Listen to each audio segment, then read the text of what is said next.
Hi, I'm Benjamin Mac Jackson, founder of the World War II Veterans History Project.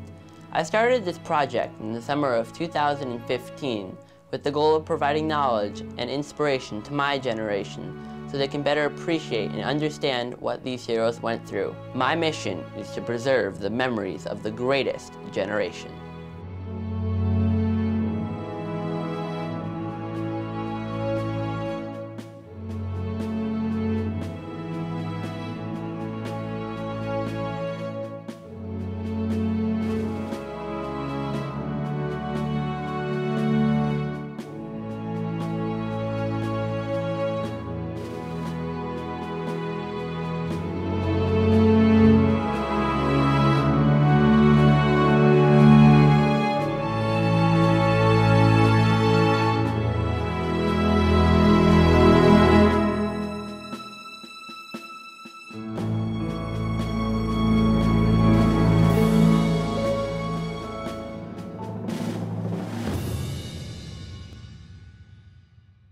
In this episode, World War II veteran Roy Morrison tells a riveting story of sacrifice and survival in Europe during the war.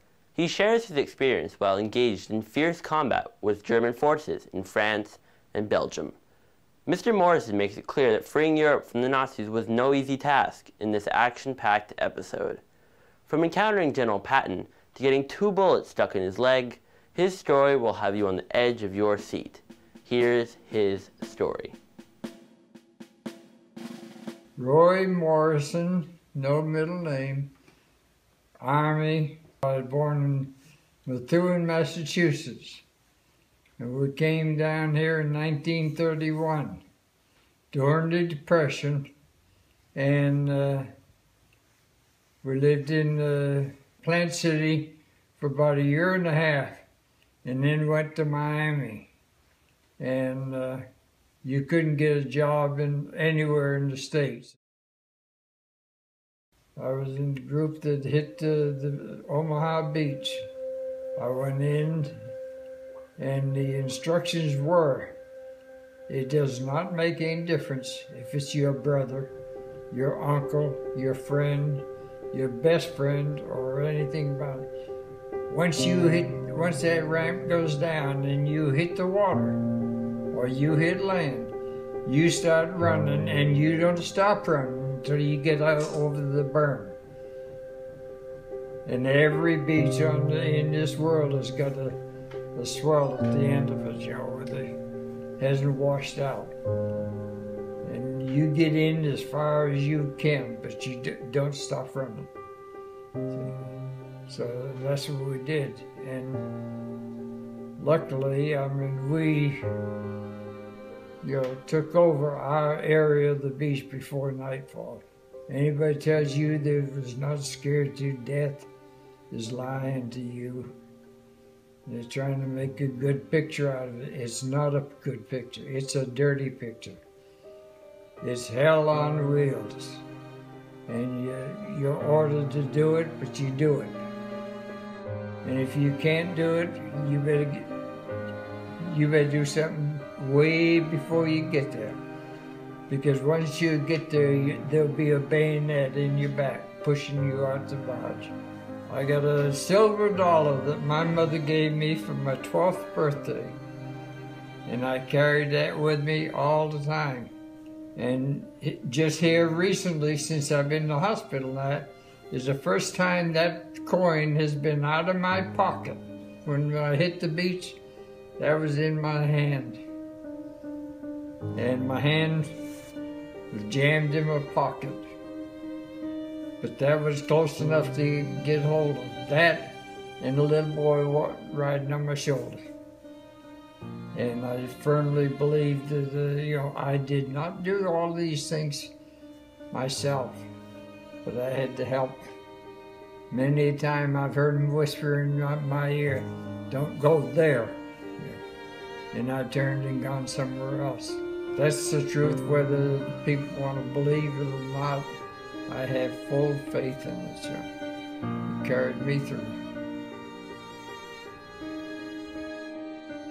When you saw the gray uniform, you didn't ask who you was, or what you was doing, you shot. I mean, it was simple as that. Because when they saw a brown uniform, they were shooting. You didn't ask questions, you just shot.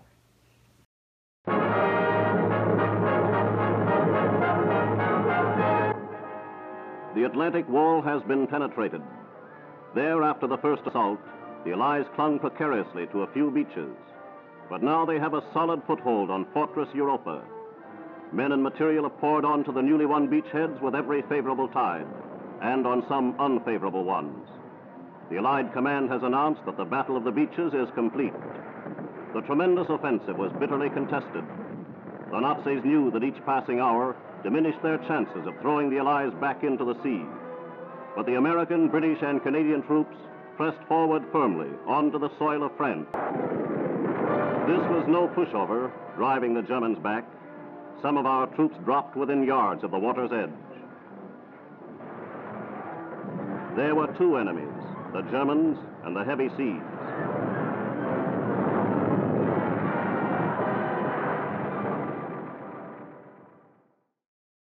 I got wounded on my birthday, July 14th. So I made it from D-Day to the 14th of July. We're going alongside of a hedgerow, and there's a tree there. And all of a sudden, pop, pop, I hear, something breaking in the trees. And then I felt my leg give out from under me. So I hit the ground. And the one bullet, like I said, went through, shattered the hole outside my knee, and came out the middle of my knees. So then this one went into my leg and went up to about here in the leg, and I never knew this one was in me. So I carried it for 60 years. I spent 6 months in the hospital back in England. They put my knee was apart. They had to build me a whole new section of knee so it would stay together. And from there, after 6 months, they sent me back to France, cooking on the troop trains. So the ships would come in with a load of troops. They put them on the trains, and they split the train in the middle and put our kitchen cars in the middle. We just unloaded a train full of troops in Bonn, Germany. It was snowing. There wasn't that much snow, but probably 3 or 4 inches on the ground. And I was cleaning out my range, and had my oven, my head stuck back in the oven and scrubbing away. Someone comes to the door and they say, "Got any GD coffee in here?" I says, "Yeah, there's a whole pot right there. I just made it." I says, "On the bench." "Where in the hell's the goddamn cups?" I says, "They're on the counter there, or on the shelf." And so he says, "How many damn troops do you bring me up this time?" By this time, it's gnawing at me. So I pulled my head out of the oven, I jerked it out, and I looked in here. All I saw was stars across his helmet. And I went to salute him. He's, that's all right. He says, "Forget it." And so I pulled my hand down, and he squinted his eyes up, and he says, "How many troops you bring up this load?" I said, "This load, we got 2,200. And he squinted again, and he looked, and he says, "Tomorrow at this time, it was about 2 o'clock in the afternoon, we're going to be damn lucky if I got 22 of them left." But let me say this. When Patton said he was going to go, Patton went. But when he went, he was #1 tank, leading his men. He was not pushing them.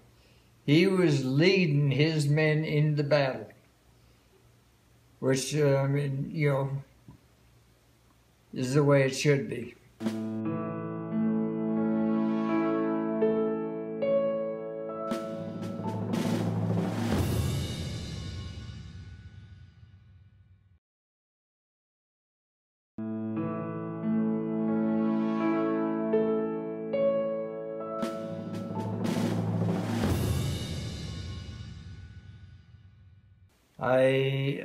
I really hate to talk about this one, but I will. I had an uncle and aunt and two cousins in England. My mother sailed from England when she was 13, your age, and came over here with her mother. And they was heading for Australia. But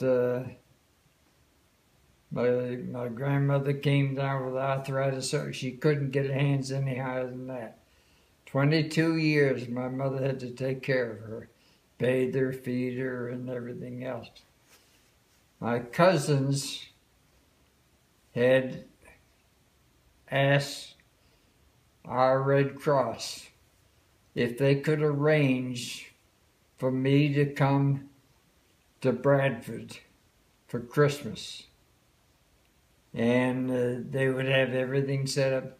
The whole neighborhood in Bradford was waiting for me, especially the older people that knew my mother's family, you know. And so their answer was no. And I said, uh-oh. So I went, I was in the hospital, I went to the Red Cross, you know, and I said, why won't you do it? And he said, you're an American soldier. They have no way, they have nothing to do with you. I says, they're my cousins. They're not trying to do something through the Red Cross or their, you know, organizations. They want me to come to their house for Christmas. And they want to feed me and, you know, and let me meet the neighbors and this, that, and the other. Now, all they had to do, I was in Axminster in the hospital. I could take the bus from Axminster to Swindon, England. And then from there, all they had to do was transfer me from the bus to the train, a half a block away. And they said no. And, you know, so consequently, I did not see my relatives. He and I and my wife and I, we went over to England in '88, and we got to see my two cousins. My uncle and aunt was dead. To me, that was something they pulled personally on me because I asked them a personal question. Will you transfer me from the bus to the train, a half a block? They said no. I said, okay, that's it. Now, when we got on the ship, coming back home, we had the whole group of cooks that had been cooking for them in Paris, you know, for ages. And we all talked it over, and we said, well, what are we going to do? It's going to be 9 days going across. You know, we're going to sit around and do nothing, for crying out loud? You know darn good and well that we can't walk by the kitchen without, you know, getting itchy fingers. So I says, let's see if through our first sergeant, let's get him to go to whoever's in charge of the ship and get permission for us to do the cooking. It's a good thing we did, because we opened up a locker, a meat locker, and we threw over 1,500 pounds of pork overboard. It had maggots in it. Now this is stuff that's been on this ship God knows how long. This should have been cooked way back and fed, before it went bad. Heads of lettuce that you could just, if you could get your fingers in and pull it, there'd be a heart maybe that big around that you could use. And all kinds of vegetables like that. And we says, we're not going in here unless we can clean it out. So when we got out to sea, we started cleaning it out and throwing it away, and this, that, and the other. And every night we'd set up a table, had peanut butter, jam, cookies, this, that, and the other, and milk. We had cartons of milk and the whole lockers full of it. And we'd put it out and say, go at it. Drink all you want of it. Eat all you want of it. Let's get rid of this stuff, see. So they did. I wrote home to my mother in November. I wrote her a letter. And where it came from, I don't know. Because your mind will play jokes on you. And, you're writing a letter, and instead of saying, I'm hoping that this, that, and you'll probably wind up, I will do such and such. That's what happened. Because I wrote to my mother and I said, I will be home for Christmas. And I couldn't believe it because she showed me the letter later. We landed in Staten Island.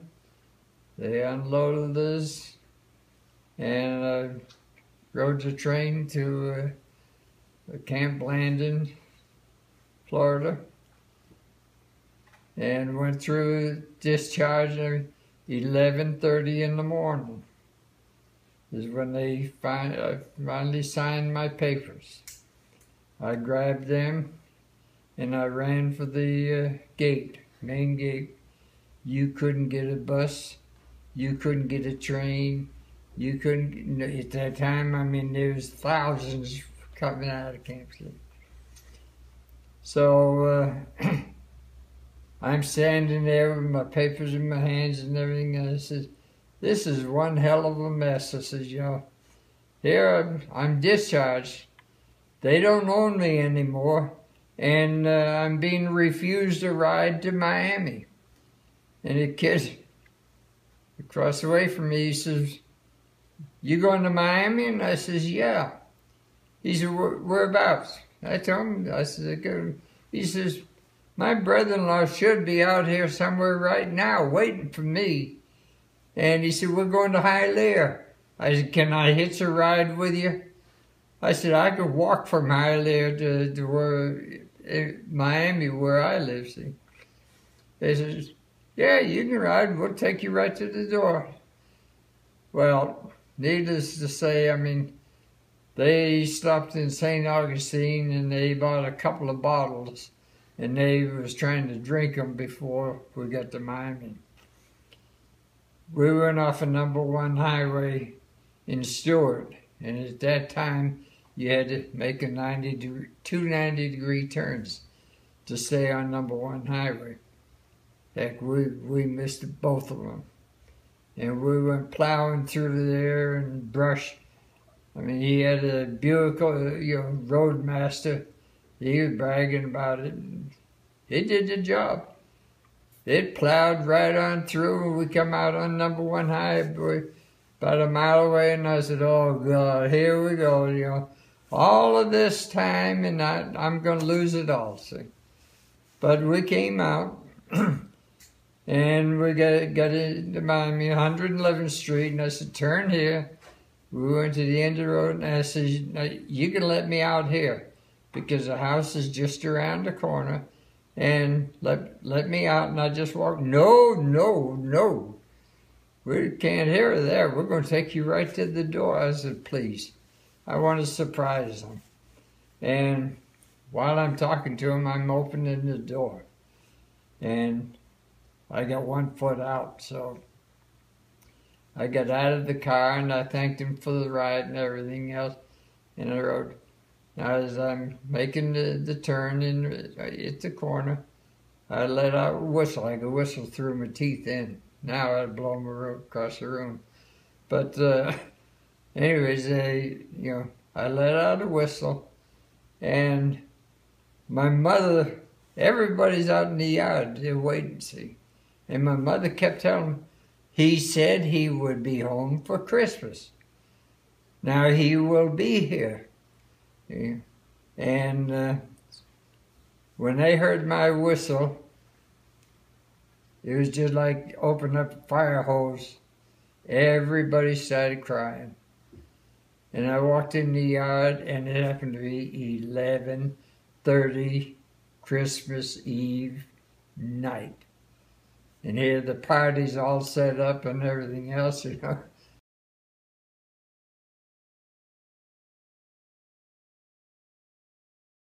They're X-raying this artery in the inside. They think I got a blockage in there. And the X-ray tech says, when did you get shot? I was 60 years ago. And she says, no, when did you get shot? I said, 60 years ago. She says, don't you know when you got shot? I says, yes, I know when I got shot. 60 years ago. She said, but you got a bullet in you. I said, no, I haven't. I said, I can't have a bullet in me because I said, it went all the way through. Took my knee out. And she says, I'll show you. And she did. I got the X-rays in the back in there somewhere. And here's this bullet, and it's right here. You know, but you can see it never hit bone. Because if it had hit bone, it'd been all mushroomed out, see. And, but it was clean, and it went up there. Now, 5 years after they X-rayed the inside of my leg, hit the sciatic nerve by then. And that almost put me on the floor in Bob Evans. And two of the girls happened to see me grab the counter. Was going in, they come running over and said, what's the matter? I says, I don't know. My leg gave out on me. Yeah. So they helped me to a seat, and I ate. They offered to drive me home and everything. I says, I can drive because I said, all I need is my right leg, see.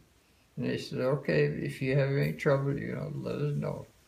A couple of weeks later, then I made appointments to go in and have it taken out. You know. If I've carried it all these years, I'm going to carry the weight the rest of my life. Mr. Morrison is 91 years old and currently resides in Big Piney, Wyoming. To learn more about the World War II Veterans History Project, please visit our website at www.veteranshistoryproject.com. We look forward to seeing you again for more exciting stories from the greatest generation.